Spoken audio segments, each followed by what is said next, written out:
Mijn gast is cabaretier. Ze schrijft, ze zingt en ze maakte afgelopen zomer haar musicaldebuut in Hadestown. Daarin speelde ze de rol van Hermes. Je weet wel, de Griekse god van de fucking dure handtasjes. Deze winter begint ze aan een tournee langs de mooiste concertzalen van Nederland. Maar vanavond is ze bij ons. Laat je horen voor Claudia de Breij.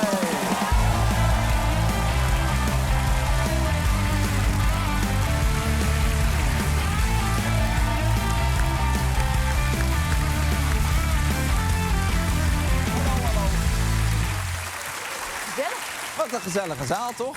Ja, wat fijn dat je er bent. Ja, wat heerlijk om er te zijn. Hoe gaat het met je? Goed. Wat gelukkig. Ja. Ik bedoel, wat goed. Ik had een heel gelukkig. Ja. Ik had gewoon een hele bizar fijne zomer. Ja. Onverwachte, gekke, maar te gekke zomer. Ja, voor de mensen die het gemist hebben. Ik weet niet hoe ze dat gemist hebben. Maar jij speelde deze zomer je musical debuut in Hadestown. Ja. Misschien kunnen we even meteen kijken naar wat beelden. Dan weten mensen een beetje hoe dat eruit ziet. Ja.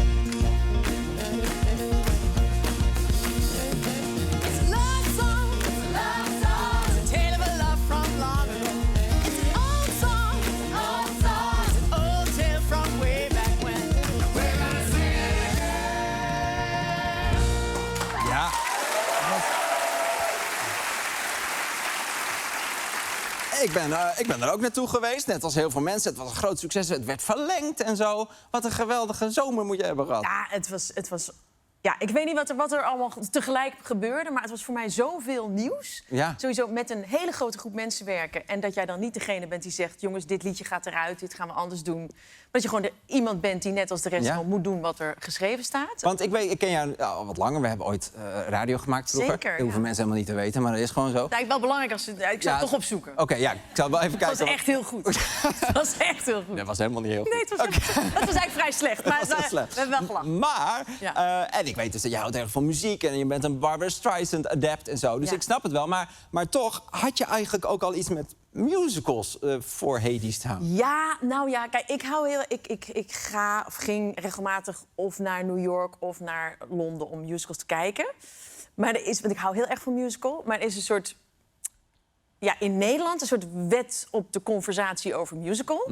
Dat als je het laat vallen dat je wel eens een musical kijkt, dan zegt er binnen 12 seconden, eigenlijk zolang als een applaus duurt voor die zegt er iemand, oh, ik heb echt een hekel aan musical. En dan zegt er meestal ook iemand bij, ik vind het zo stom dat ze dan ineens gaan zingen. Oh ja. En ik denk, en dat zijn dan mensen die vinden dat dan te theatraal, maar die gaan wel naar Rammstein. Terwijl, hoe theatraal is Ja, er? Ja, ik vind het heel stom dat er ineens een peniskanon komt. Ja, En dan zeggen ze ook altijd, die en die musical vond ik wel weer leuk. Nou ja, na Hadestown, dat is een nieuwe wet op de conversatie over musical. Dat na Hadestown mensen naar je toe komen en zeggen, ik hou dus eigenlijk helemaal niet van musical, maar ik vond dit wel heel goed. Ja, ja. En maar ik heb het zelf ook, hoor. Want ik ben ook altijd... Ik ben een beetje die surpiet-tijd geweest. Ja. Van musical. Maar dan ga ik naar Les Miserables en dan zit ik nog 3 weken... Do you hear the people sing a song? Ja, maar ja, het stomme is dat je volgens mij vaak vergeet dat bijvoorbeeld The West Side Story een musical is en Hamilton een musical is. Dat je heel veel musicals mooi vindt. Maar het is net zoals zeggen, ik hou niet van late night shows en... Nou, Nee. wel graag En waar komt het dan vandaan, de musicalwet? Nou, van de ik denk Breij? dat het iets te maken heeft, maar dit is een beetje een invulling van mij. Dat musical natuurlijk best wel gay is. Ja. Mogen wij hier nog om lachen? De zaal valt stil. Ja, nee. Nou ja, goed, ik was laatst eens bij de musical Kick-Off. Ja. Sorry. Toen ik daar rondliep backstage... Super gay. Nou, ik dacht wel, als hier een bom valt, is niet alleen musical Nederland, maar ook queer Nederland echt een heel stuk... Een heel stuk arm. Het was een beetje, wat is zo backstage, weet je, van die barakken zoals... Nou, toen wij nog bij de radio werkten, bijvoorbeeld bij Lowlands of zo, backstage. En dan weet je van, oh ja, zo'n backstage sfeer, maar dan ruikt het ook altijd naar mensen die te lang in een tentje hebben gelegen. Maar hier rook het gewoon naar haarlak. Oh. Dat was gewoon, en naar pruikenlijm en make-up. Dat was gewoon heel lekker fris. Ja. Het is wel mijn wereld, moet ik zeggen. Dus daar zijn misschien de andere mensen een beetje bang voor om mee geassocieerd te worden. Nou, ik denk dat het voor veel mannen... Ik ken wel mannen waar volgens mij onbewust... Ik denk niet bewust, maar dat het meespeelt om te zeggen... Ja, zie jij... Ik bedoel, denk aan de meest hetero man die je even... Denk John de Wolf, zeg maar. Gewoon een cliché hetero man. Dus je denkt van echt... Die hoor je niet gewoon op een feestje zeggen... ik ben echt gek op musicals. Nee. Dat gaat gewoon niet samen. Terwijl, dat kan. Sinds Hadestown kan het wel. Het kan. En je zei net al een beetje... het is nieuw voor jou dat je niet in je eentje op het podium staat... maar met een hele cast. Ging dat meteen goed? Of, Ja, nou, dat ging qua sfeer gelijk goed. Maar je bent wel gelijk weer... 12 en in de brugklas. Ik vond het gênant om te merken hoe je toch weer met groepsprocessen bezig bent. Ja. En vindt iedereen me eigenlijk wel aardig. En dan sta je ook nog vanaf dag 1 voor een spiegel met z'n allen. En dan denk je af en toe dat je iets best wel cool doet. Ja. En we hadden natuurlijk... Want elke musical sinds Hamilton heeft een draaischijf. Dus nou, ja, Hadestown heeft ook een draaischijf. En 2 zelfs, toch? 2. En Ja. jij zag hoe soepel ik daar toen jij Ja. kwam kijken. Want dat is ook smooth, Ging die heel goed. draaischijf. Hè? Heel Ja. zegt.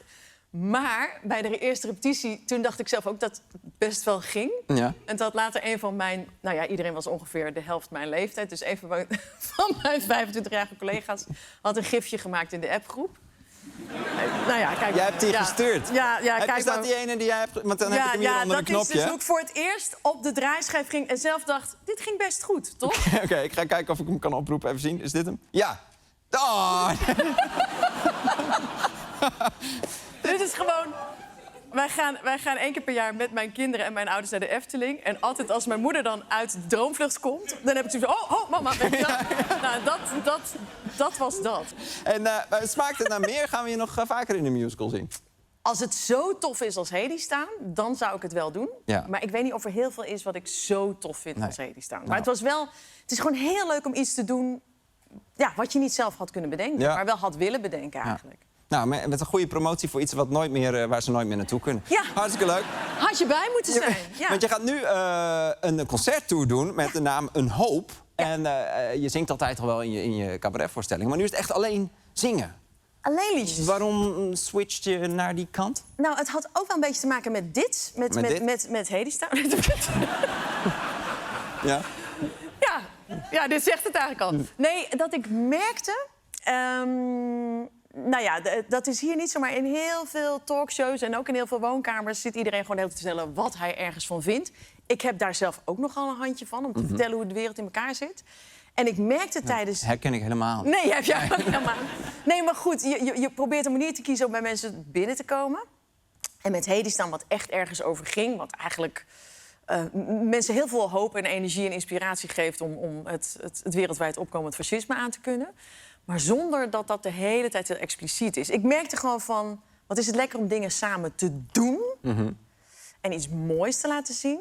en daarmee mensen echt in de onderbuik te raken... in plaats van te gaan uitleggen hoe de wereld in elkaar zit... en te wachten tot zij hetzelfde vinden als ik. Want dat proberen we al een tijdje, dat werkt niet echt. Nee. En ik denk, als je mooie dingen zingt en speelt... Je kan het met een noot eigenlijk niet eens of oneens zijn. Oh ja. Het is gewoon wat het is. Het is gewoon mooi, hopelijk. Ja. En je gaat nummers van, niet alleen van jezelf doen... maar ook van grote namen als Beyoncé, Ja. Chappell Roan. Zeg ik zo? Chappell Roan? Chapel, zeg je Chappell Roan, eigenlijk. sorry hoor, sorry. Sorry, Jeppel, waar je ook bent. Ja, Taylor Swift. Taylor! De fan in de zaal, leuk. ja. En Herman van Veen. Dat is een heel breed scala. Hoe kies jij je liedjes? Nou, kijk, ik was bezig met een plaat opnemen... en ik kwam elke keer weer naar de studio van... hé jongens, ik heb eigenlijk ook iets van Chappell Roan vertaald... of ik wil eigenlijk ook nog dit liedje van Herman van Veen... wil ik eigenlijk ook nog wel even opnemen. Maar dat zijn allemaal van die liedjes die precies doen... eigenlijk wat ik net probeerde te zeggen... die gewoon gelijk bij je binnenkomen en gaan over iets wat je voelt... en wat je niet hoeft uit te leggen... en waar je eigenlijk niet over kan...